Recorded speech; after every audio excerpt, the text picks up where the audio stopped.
Welcome to this week's video. In this video, we are going to be playing with texture and just forming these thrifted canvases into beautiful textured art. I am taking inspiration from some viral textured sheet plaster art and putting my spin on it. So I started with 3 canvases I thrifted. Each were $4, which was a great price. And I thought I'll just use a little bit of fusion mineral paint and give these canvases a nice neutral base. And now just keep an eye out on that center panel and that flower. And so basically I thought I could just slap some paint on and cover up the canvases so I had a nice white. And why was I wrong? So here's my first challenge. Are you keeping an eye on that second panel and that beautiful flower coming through? That, my friends, is bleed through, and it's something that we fight a lot in furniture, and I did not honestly expect to have to fight it on these canvases, but the inks from the original printed work were coming through strong.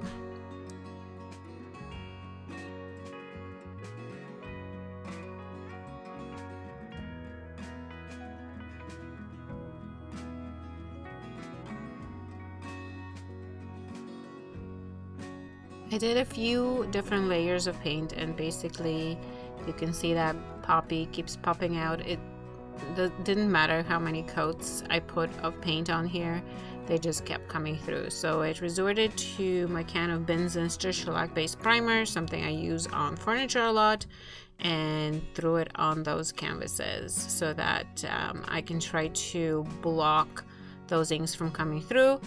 And after that, I took them back inside and tried to give them another layer of paint.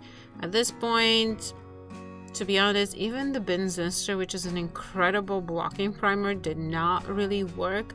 I could still see a little bit of the inks coming through, but I thought, you know what? Let's just keep going.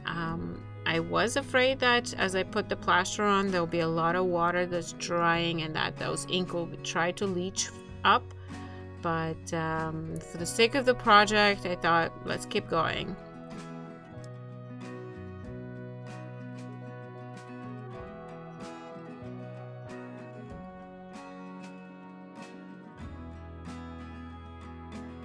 One of my goals for this piece of art was to use as many upcycled and recycled materials as possible. So from reusing the canvases and repurposing them to taking this sheet and reusing it. I didn't want to really purchase anything new. I wanted it to be kind of a statement on repurposing and making items that were not desirable at all into something really interesting.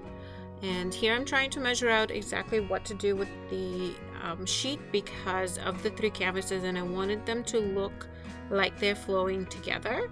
So that's why I was trying to work out my composition in there. I flipped one of the canvases because the bleed through was less on the top, and I knew the top wouldn't be as covered. There are many different ways that you can make your plaster mixture.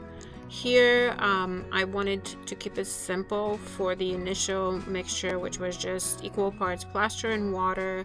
I actually realized that it needed to be a bit more liquid in order to cover the sheet, so I added more water, and it was plaster, water, glue, which you'll find that white school glue is kind of an ingredient in a lot of these kinds of plaster 3D work. It's even a great material to use for paint pours. Anyway, back to the mixture. I tried to get it as liquid as possible using plaster, adding plaster and thinking, well, how much do I need to cover this sheet? And the last thing that I added to my mixture was a little bit of salt, and that is a little bit of a preservative. It also helps keep some of the texture. So I mixed it as much as I could, and then it was time to add that sheet. Now, looking back at this, I probably would have either mixed a lot more of this mixture, or instead of like you see how I dunked the entire sheet in there in a little bit. Instead, I would have taken the sheet in sections and tried to get it wet separately. So don't do what I did. Instead, take little sections and get that sheet wet, because basically the outside of the sheet absorbed all of the mixture and a lot of the sheet wasn't covered. Another thing you can do is cover the canvases and then drape your sheet over them and brush on the mixture to wet your sheet. So I tried to play around with it to get it wet, and it was a bit of a struggle, as you can see. I tried rinsing some of it off, and just it was an experience.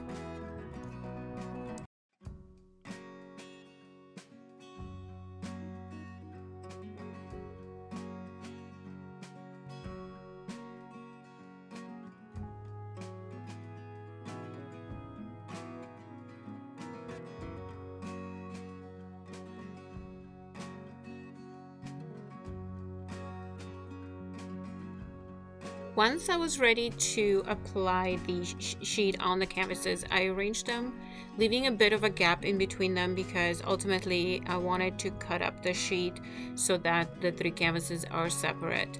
However, this is kind of where you want to play with the composition of your sheet. I didn't really want this to be a sheet thrown on the canvas. I wanted there to be movement. I wanted there to be kind of a flow between the 3 pieces. I wanted parts of the canvases to be visible. I wanted it to be more of a 3D sculpture than a canvas piece of art, if you will. I needed there to be movement, and this is where I kind of looked at it, arranged it, stood up, was a little bit far away, looked at it again, moved it, and played around with it for a while.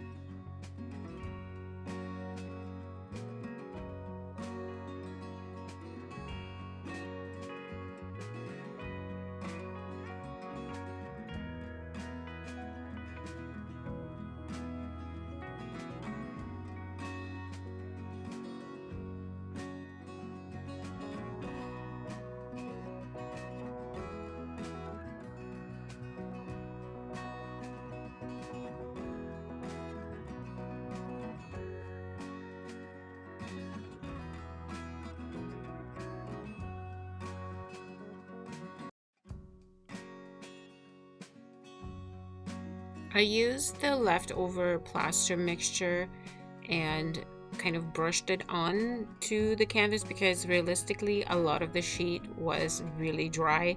It didn't really get any plaster on it just because of the way I dunked it in there. So for me, I had to paint more of the plaster mixture on there in order to make the canvas harden and try to get that shape in there.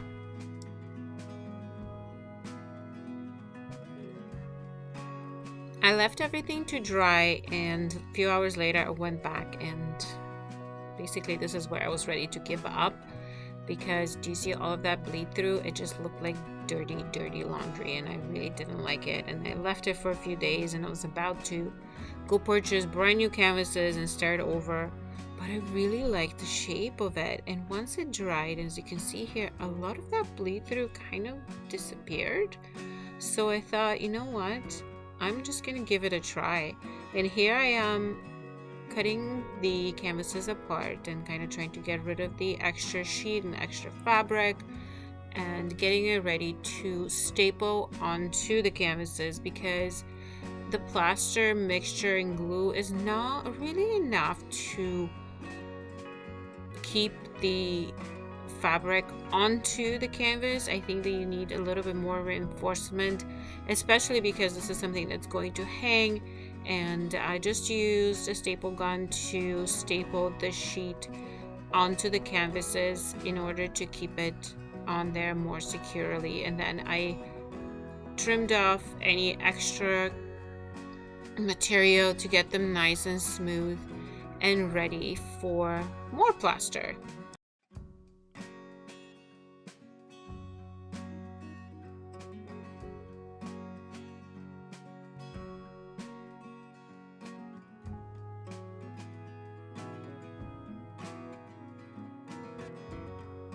Once everything was stapled up and all of the extra material was cleaned up, it was time to create more plaster mixture and get the sheet nice and hard.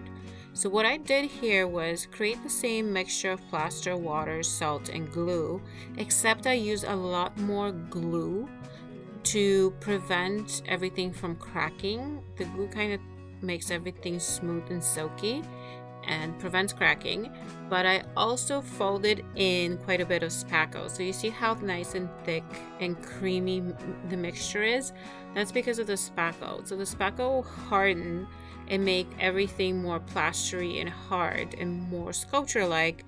And I basically brushed on 3 coats of this mixture, waiting for it to dry. So you want it to really dry, and for me that meant, you know, another 3 days of working on this because I wanted the plaster to really dry between coats. And I brushed it in every nook and cranny of the 3 pieces of artwork.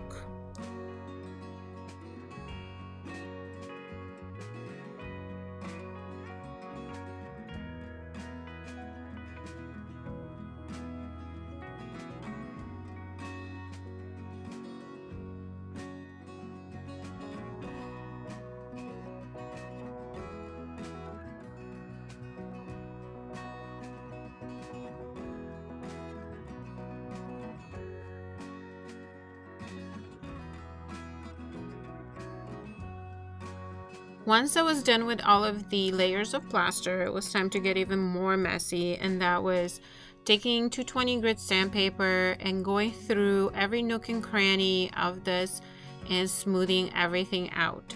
So I basically sanded everything. You see how it's powdering, which of course is normal because this is drywall spackle and it's going to just powder away. Of course, it also means it's quite easy to get a nice and smooth finish.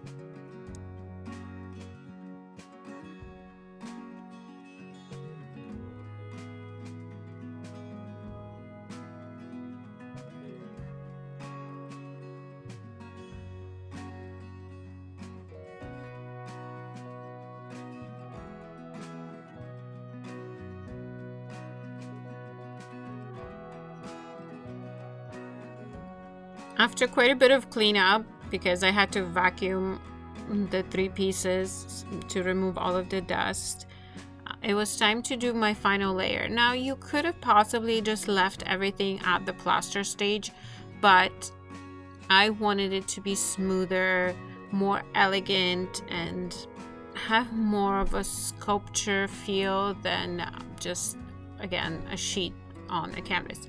So for me, that meant I wanted to add a little bit of shine, and I used some of my leftover Wise Owl 1 hour enamel in the color Snow Owl. Is just a nice white with a little bit of sheen. I thought this would be great to just seal everything up. Originally, I thought maybe I can spray the paint on here because it will be easier. I'll be able to get into all of the nooks and crannies of it, but I decided to just go ahead and brush it. The weather was just not permitting for me to spray, and I discovered that by brushing it, I actually made everything even smoother. The water in the paint reactivated the plaster and allowed for it to get a little bit more smooth. Now, I think that the paint may have also reacted a bit more with the plaster and cracked a bit more, but that's okay. It's I wanted that movement, and I wanted it to be imperfectly perfect piece of art.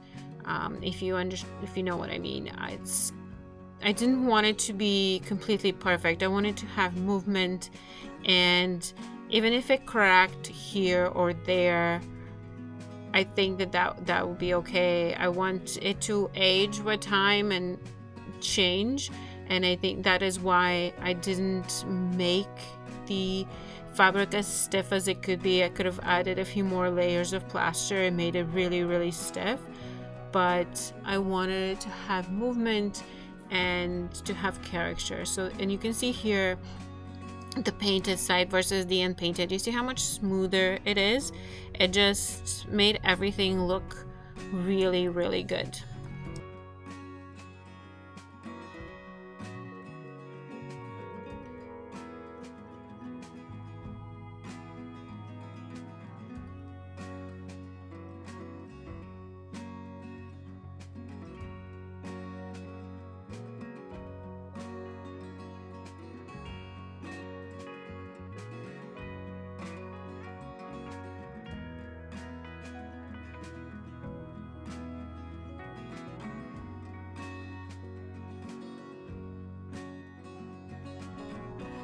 Even at this stage, it did fight a little bit of bleed through, and I used a little bit of spray Benzene shellac based primer. Because this is an art piece, I wasn't as concerned, but in general, you should not be using shellac based primer with Wisao.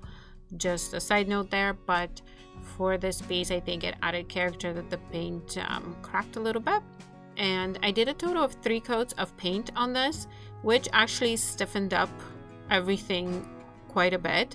I also made sure that when I was applying the plaster on the sides, I smoothed it out so that the fabric wrapped around very nice and smoothly around the canvas, and also covered up all of my staples so that you can't see it. So now here it is. I just propped it up on the fireplace, but here's the 3 pieces. What do you think? Are you into this contemporary minimalistic style of art? Is this something that you want to try? Have you tried it? Or is this type of art that you enjoy? Would you purchase something like this? I'll actually have this triptych available on my website to purchase. Let me know what you think in the comments, and I'd love to see if you do try this. Make sure that you tag me on Instagram. I'd love to see your projects.